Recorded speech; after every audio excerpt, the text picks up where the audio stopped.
and this is Lola and Sophie.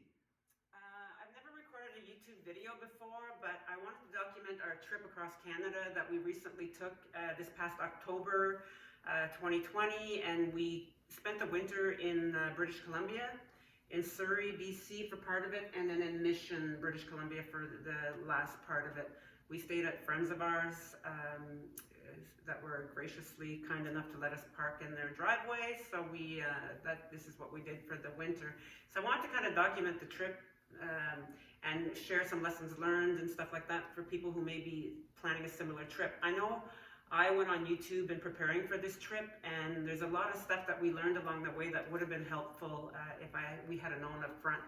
And I think the first thing, note to self, is the weather. You need to check the weather when you're traveling and see what your weather conditions are going to be, especially across Canada, because at any time of year, in Canada, you can get all kinds of weather, ice, snow, you name it. So we left here October 24th, and at 4 a.m. left here, very dark and very windy out. Made it as far as Sault Ste. Marie. From Sault Ste. Marie, the next day we drove as far as Thunder Bay. Driving through Ontario was beautiful. The scenery was gorgeous. We did hit snow, but the snow removal crews were out there. They were putting sand down and plowing, so really, really well maintained in Ontario.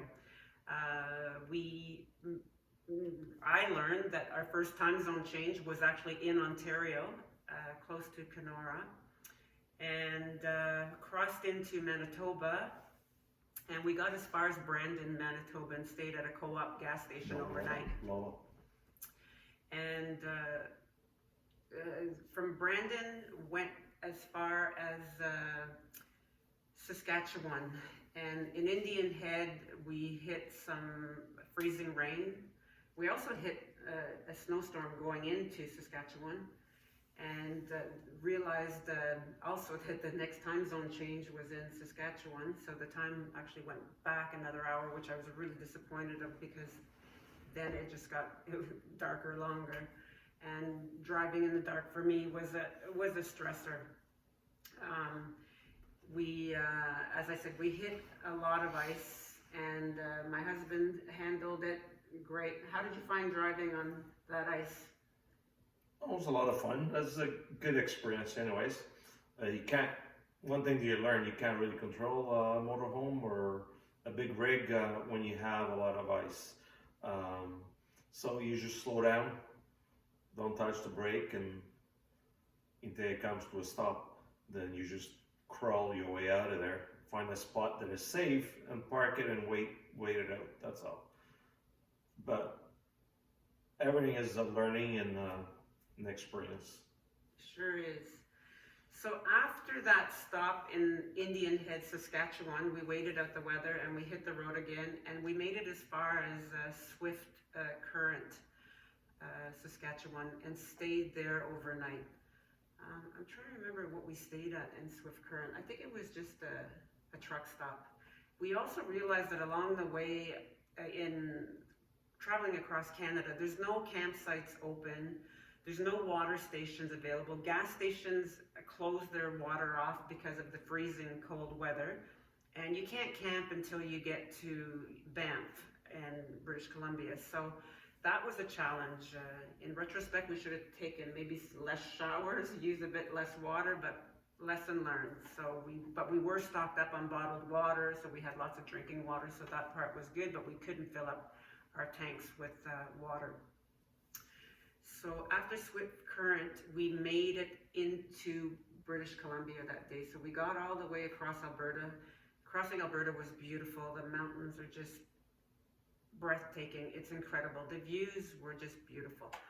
And we did learn that Canada is one beautiful country, That's for sure. From one end to the other. It's incredible.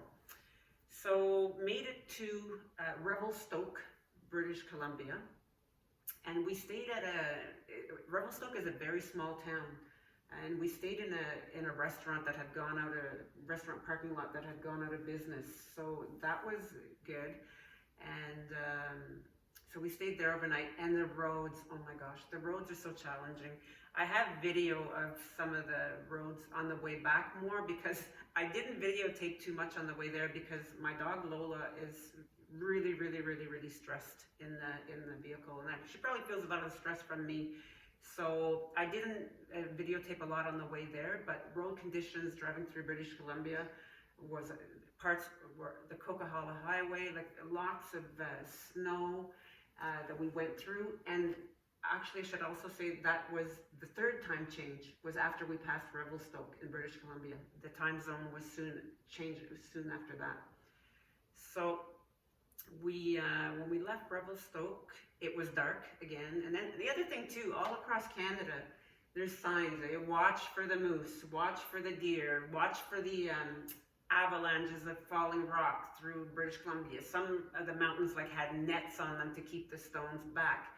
And the drop off on some of those roads in the British Columbia, like it down so low, like if you lost control of your vehicle, that fall, they're cliffs. They're just so high. Pretty. They're very pretty, actually. And on the way back, we saw mountain goats. Yeah. It was incredible. I'd never seen a mountain goat before. So we make it to Surrey, British Columbia on the 29th of October. And we get there about lunchtime, right? Yeah. Thank you. So, finally landed, happy, hooked up to some water. My husband was able to hook us up to power.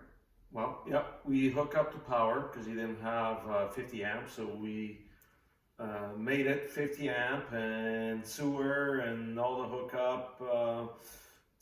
By the first day, we're taking showers and getting cleaned up, and by the second day, we're all full hooked up. Just to let you guys know, if you planning to do a winter trip with the motorhome or an RV, note yourselves that if it gets cold out and your RV is not equipped to be minus 10 or minus 5, whatever, note yourself, winterize your RV, or else your pipes are going to freeze up on you guys. So lucky for us, our basement on our motorhome was heated, so we're okay to travel, which we made it on the way back. There was minus 18 and we're still good. I just had a problem with my water pump. The wind was getting in there when we were driving in. It kind of froze over a little bit, and I had to put a heater on there and get that fixed. But besides that, it's very important if you RV or it's equipped to be winterized, or else you can have a lot of issues with that. And maybe you can explain, like for the Blackwater, how you had it hooked up to the sewer, like what you were using. Well, for that we use a pump, which you can buy. I paid $75 for. Hooked up that, and it pumps the sewer, everything to a hose, 5/8 hose, and then we got into my friend's pipe, and we made a connection there, and that's how we got rid of the sewer for 5 months. So which was good. It worked perfectly. No issues with that. But we did have my alcohol broke on there, and that was a big issue. And it was cold up there for a few weeks, and so we had to get that fixed. And as an RV and we're living in it, was hard because we had to find somebody to come in and change it, and because it was really bad, they couldn't get it fixed, so we had to send it to the US to actually rebuild the whole thing. So it took about, I would say, 2 months for that. So we had to hook up hot water from my friend, and so that's how we got hot water, and we had a bunch of space heaters, and that's how we heat up the RV. Our hydro bill at one point was $900 for 2 months, which is not bad. So that's things that you along the way, you know, I mean, things that you don't expect that if that happened to your house, it'll probably take less time to get a repair.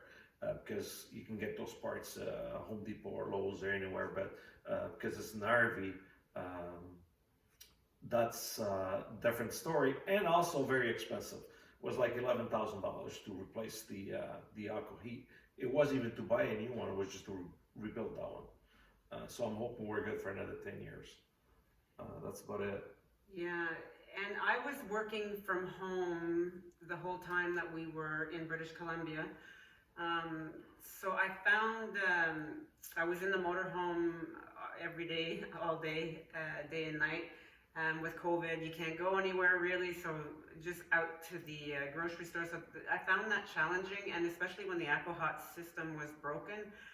We had 5 space heaters going, but the floors were always cold and my feet were always frozen. Even with socks and my slippers on, my feet were frozen all the time. So yeah, we spent 5 months there and started heading back home on March 26th, 2021.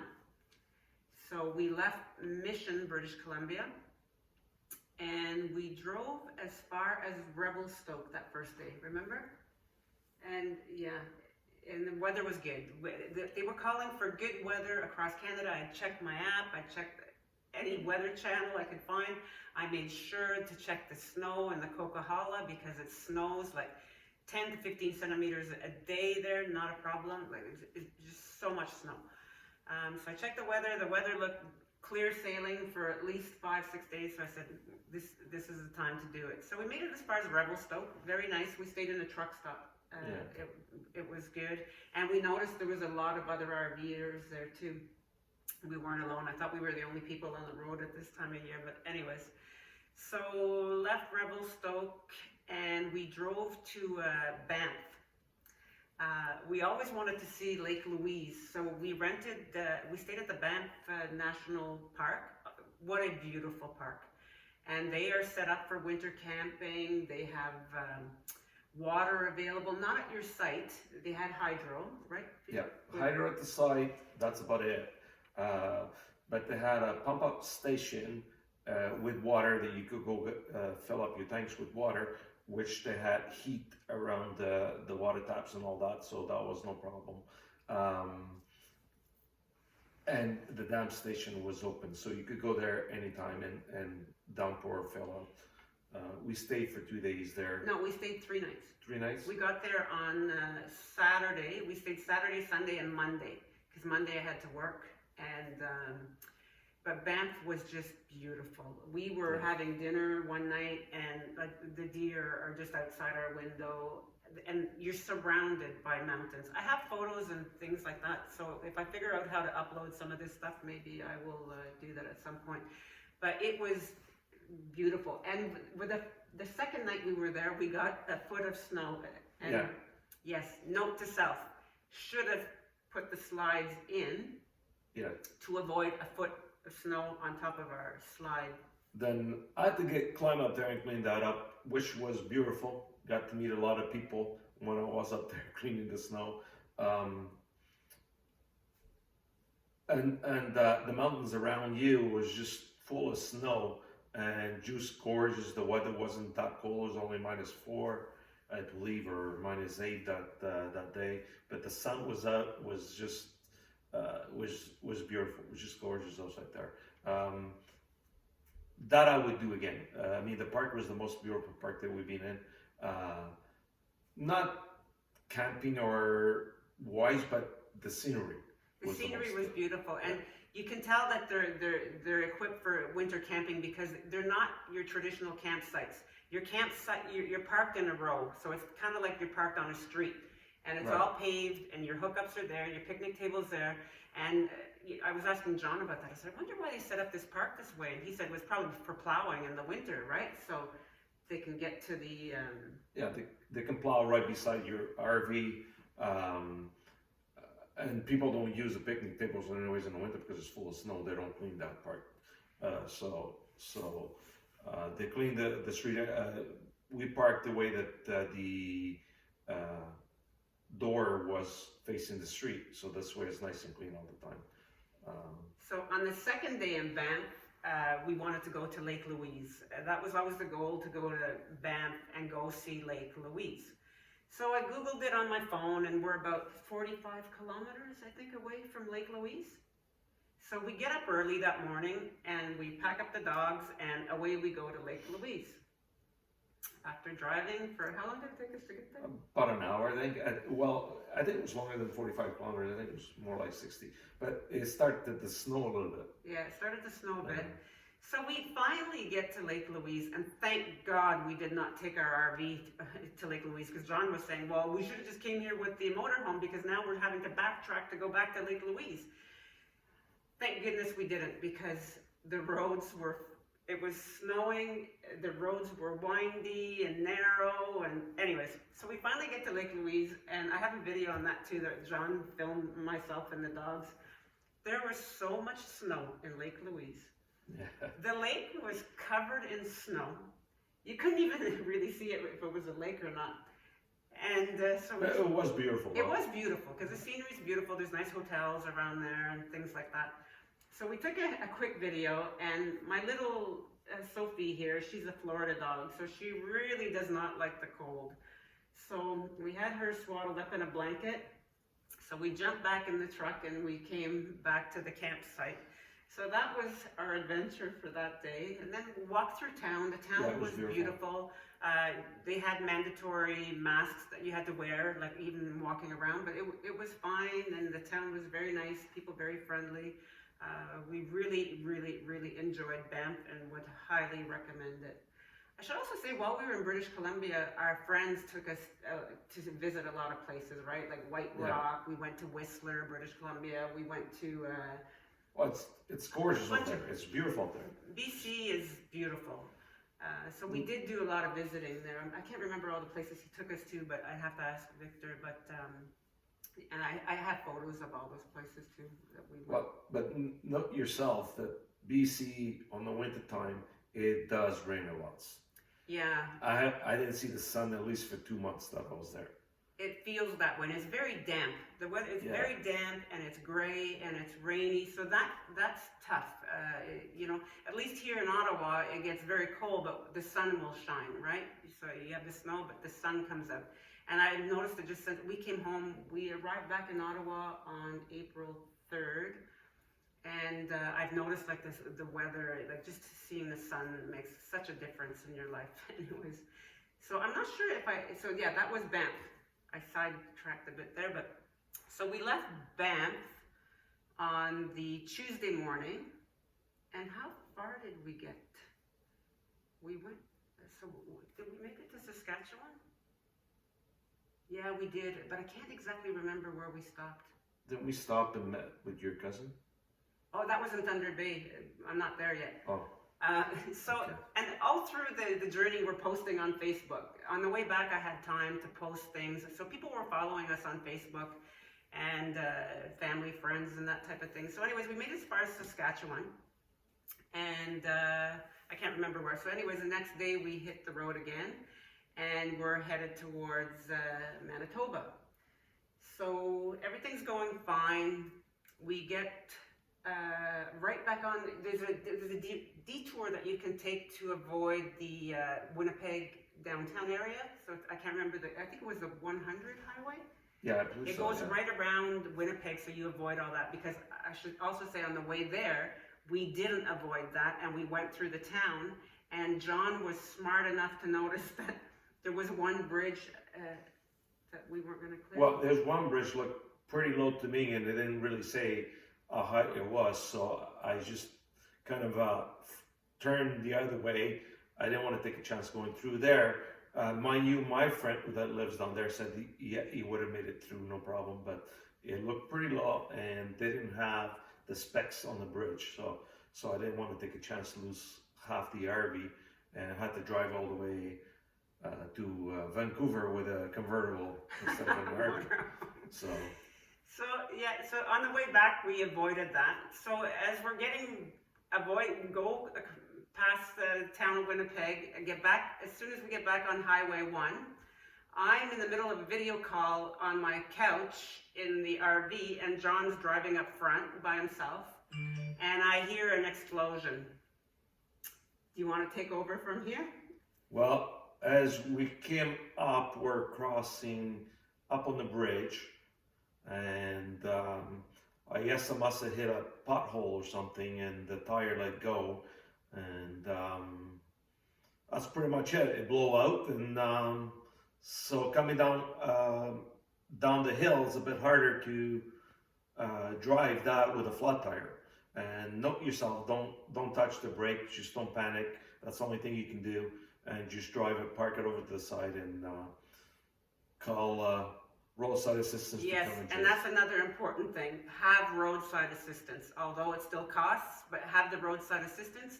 And I have to say that my husband pulled that RV. As I said, we're towing a Dodge truck, flat towing at the back. He pulled that RV over like a charm. I was so proud of him, because that was always my biggest fear in an RV, is what happens if we get a blowout.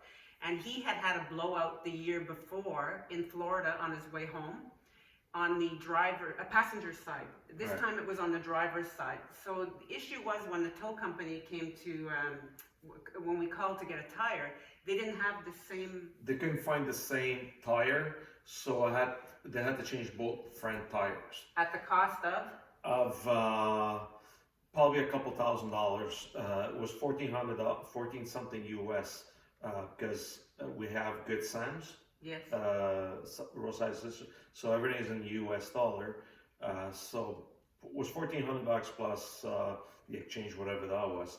Note yourself though, when it comes to that, there is no deal. You're still paying for the whole shot. They say, yeah, we're paying for them to come to you and all that. That's not true. They're not paying for that. They're charging you to change the tire and all that. So roadside assistance is good if you break down, you need a tow, and they tow you to a garage, then it doesn't cost you anything.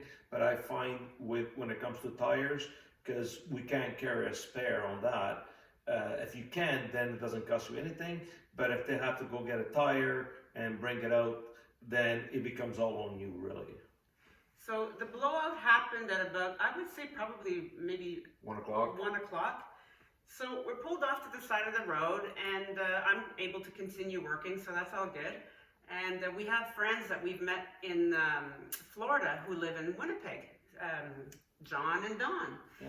So they were to meet us at the truck stop a little ahead, and we called them obviously and said, we've just had a blowout, we're on the Trans-Canada, so we're not going to make our stop at the truck stop. So sure enough, they showed up on the side of the road, and they came in with their masks on and stuff, and we distanced, and they stayed like until about, we didn't get that. Well, we stayed for about 4 or 5 hours, because we didn't get the tire fixed until about 6 something, when the guy showed up actually, and by the time he changed all the both tires, I think we didn't leave there until 7:30, 8 o'clock. Yeah, the sun was setting. Anyways, so we had a really good visit with Don and John, and so then at that point we just wanted to find the closest truck stop nearby so that we could just get some rest. The day had been very draining. So we pull over at a truck stop in, just outside of Winnipeg, and I go to the fridge and warm up some leftovers, and the power trips on the microwave, and at that point I just lost my mind. I was just done with this whole ordeal. It was just too much for me. So I grabbed a few almonds and went to bed. So then the next day things got brighter. So we left Winnipeg, and how far did we make it? Well, on that note, note yourself, when you're driving, be prepared, things do happen. And don't freak out, just take it a day at a time, enjoy the day, because you know what, there's nothing you can do. Yeah, John's a lot calmer, thank goodness, about these things, because I think me on a blowout, I would have just let go of the steering wheel and we would have been in the ditch. But he's very calm, he doesn't get rattled, but I get rattled. And as I said, my oldest dog is very stressed all the time. And this little one here just sleeps all the time. She's so easygoing. Anyways, back to the road trip back. So when we left Winnipeg, we made it as far as, where did we stay? It was Dryden, Ontario. That's where we stayed that night. And then from Dryden, we drove to Thunder Bay. And my cousin, who lives in Thunder Bay, was following us on Facebook. So she met up with us in the Walmart parking lot. Yeah. So we had an outdoor visit with them. And it got so cold at one point that the dogs were shaking outside. And I said to Debbie, I said, look at it. I said, I'm going in. You guys can come in, but they didn't want to come in. COVID, whatever. So we had a good little visit. And then the next day, how far did we go from Thunder Bay? I'm trying to remember. I can't even remember how far from Thunder Bay. We passed Sault Ste. Marie. Our goal was Sault Ste. Marie, and then we made it. Oh yes, we made it past there. We made it close to Sudbury that night. Yes, I remember now. So we stayed in another parking lot, and we were doing better on the water because we had filled up in Banff, so we were still good with water. And the pump froze. Oh yes, and the pump froze, so we had no water at all. Yeah, no water at all until we had the blowout. Then, as I was waiting, I got a heater into the pump and found out exactly what was the problem. And an hour later, bang, we had water. So you know, one bad thing, one good thing. You know, everything can be fixed. Know yourself. If you can't do anything yourself, if you're not a kind of a handyman or handy something, I don't know, these RVs, there's always something that goes on these things, especially motorhomes. So not yourself. So if you're good, then everything is fine, no problem, because it's very hard to get anybody to come out and fix those things. So, and very expensive. So yeah, so that was near Sudbury. So then the next day, and as I said, the whole trip back, the weather was perfect. The sun was shining. We were able to videotape. We were, you know, the music was playing. It was pleasant. Like I wasn't stressed, and that part of it. But I think it was because we already knew on the way back what to expect. Yeah. And I think we're a little bit more prepared as road conditions were. Yeah, we should have really, but we're thinking October, you're not going to hit bad weather, right? But, you know, you need to pay attention. At the mountains, you never know where you're going to get. So you can be beautiful on one side of the mountain, you go on the other side, you get a snowstorm going. So, and the altitude there, it's almost the highest that we climb, I think it's, according to the GPS, was 1,650 some feet, meters. Which is probably close to 5,000 feet height. So you can get anything going through there. So, but we had really, really good weather in the way back. So maybe you can also talk about, you bought a GPS while we were in British Columbia. Yes. Well, our GPS that we had, it wasn't that old, but it's not a very, I didn't find it very useful for what we wanted to do. So I got a Garmin GPS for RV, and it was much better, give you a lot more information on the road, and truck stops, gas stations, parks, a lot more friendly to use this Garmin GPS for RVs.